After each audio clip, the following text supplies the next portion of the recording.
अध्याय 18 समुच्चय बोधक। पढ़िए और समझिए।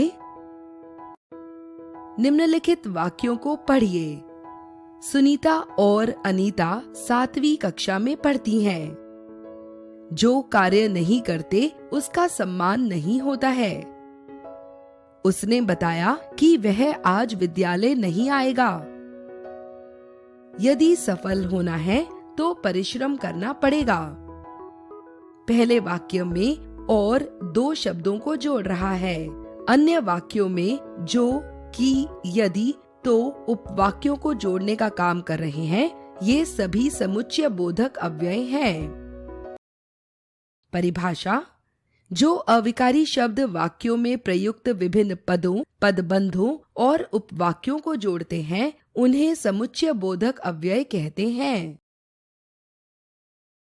समुच्चय बोधक अव्यय के निम्नलिखित 3 भेद हैं: समानाधिकरण समुच्चय बोधक, व्यधिकरण समुच्चय बोधक, विकल्प सूचक समुच्चय बोधक। समानाधिकरण समुच्चय बोधक: जो अव्यय 2 या 2 से अधिक समान शब्दों एवं उपवाक्यों को जोड़ता है, उसे समानाधिकरण समुच्चय बोधक अव्यय कहते हैं। जैसे, मैं फुटबॉल और कबड्डी खेलता हूँ।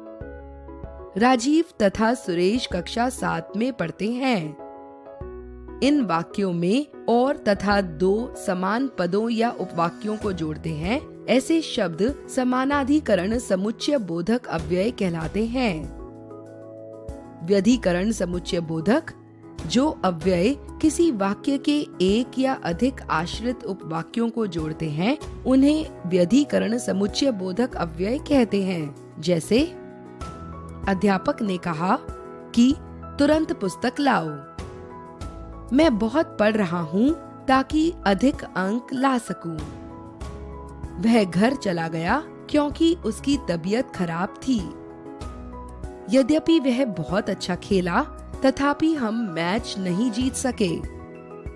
इन वाक्यों में कि, ताकि, क्योंकि, तथापि शब्द 2 ऐसे उपवाक्यों को जोड़ रहे हैं जिनमें एक प्रधान उपवाक्य है और दूसरा आश्रित उपवाक्य है। ऐसे शब्द व्यधिकरण समुच्चय बोधक अव्यय कहलाते हैं।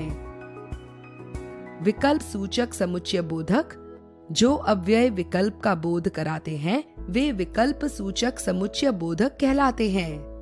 बाहर जाकर खेलो या चुपचाप बैठो। रमन अथवा विवेक में से कोई एक यहाँ आएगा। उसके साथ तुम भी जाओ, अन्यथा वह न जा सकेगा। इन वाक्यों में या, अथवा व अन्यथा विकल्प का बोध करा रहे हैं, अतः ये विकल्प सूचक समुच्चय बोधक हैं।